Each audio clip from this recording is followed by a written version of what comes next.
The Atari 400 and 800 personal computer systems have outstanding graphics capabilities. In this session, I will talk about 5 special graphics features of this computer: display lists, graphics indirection, player missile graphics, display list interrupts, and scrolling.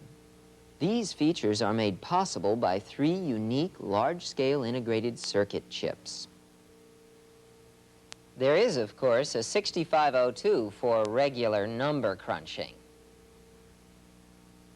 Another chip, called Pokey, handles the keyboard, disk drive, cassette, and sound generation. The second special-purpose chip is called CTIA. It converts digital graphics commands into a television signal. The third special-purpose chip is called ANTIC. ANTIC is a microprocessor just like the 6502, only it handles graphics, not computations.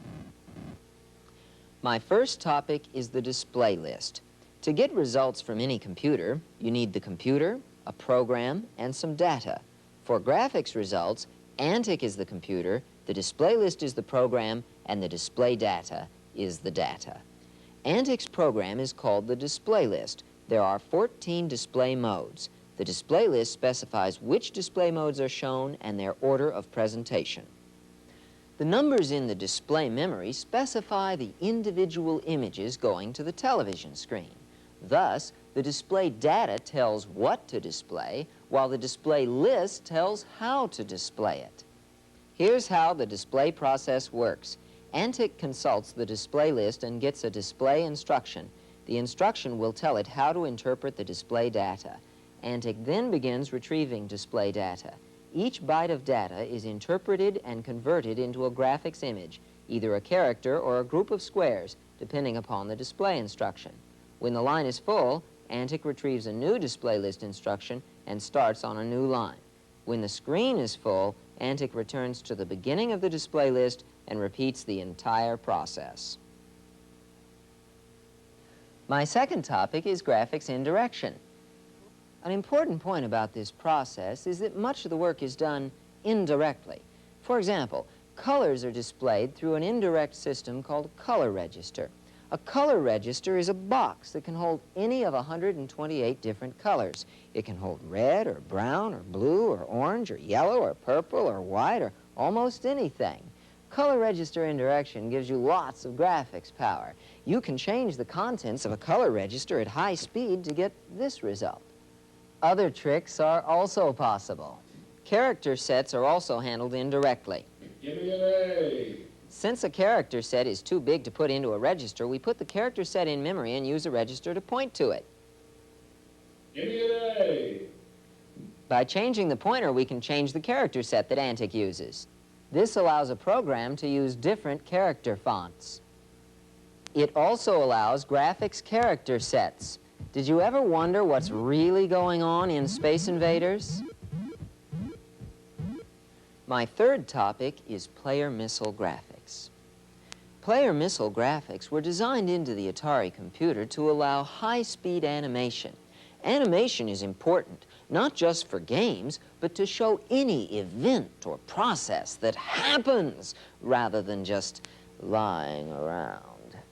The conventional strategy for computer animation works like this. Start with a piece of the image to be moved. Calculate where in memory that piece of image is. Now, erase it. Next, calculate where in memory the piece of image will go to. Redraw the image there. Now, repeat the process for the rest of the image.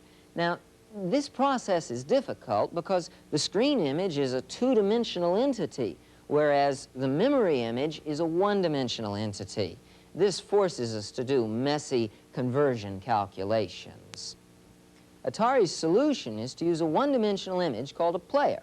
Now, a player is a vertical band 8 bits wide stretching from the top of the screen all the way to the bottom. You draw a player by clearing out most of the player RAM and drawing in only that portion of the image that you want to show. You move the player vertically by moving the bytes through the RAM area. Now, this is in principle just like conventional animation, only now the calculations are much simpler because the player is effectively one-dimensional. Now, horizontal motion is even easier.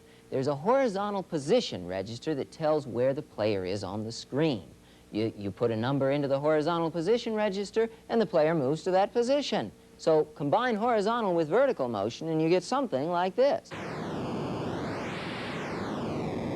My fourth topic is the display list interrupt. The display list interrupt is a difficult trick to execute, but it gives powerful results. It is based on the sequential nature of the television display process.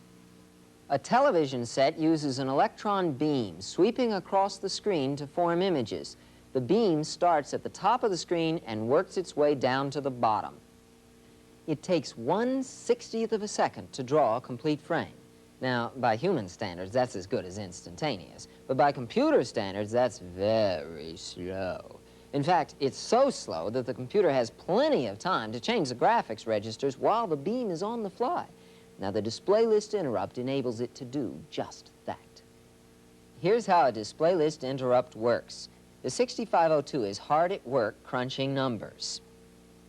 Meanwhile, Antic is also hard at work doing graphics.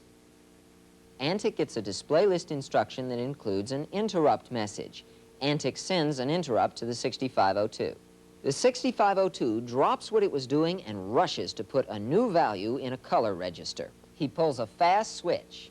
The result is that Antic gets 2 colors out of 1 color register. And the first rule of computing is, if you can do it once, you can do it over and over again.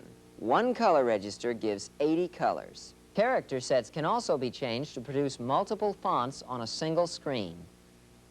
The horizontal position of a player can be changed to scatter the player all over the screen. My final topic is scrolling.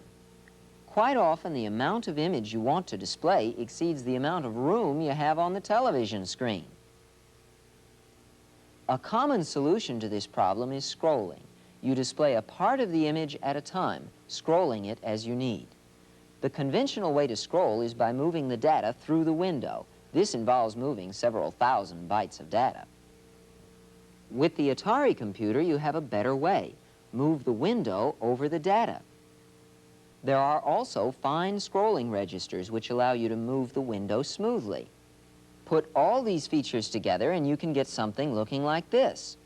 A war game using a map with mountains, forests, rivers, lots of color and graphics and motion.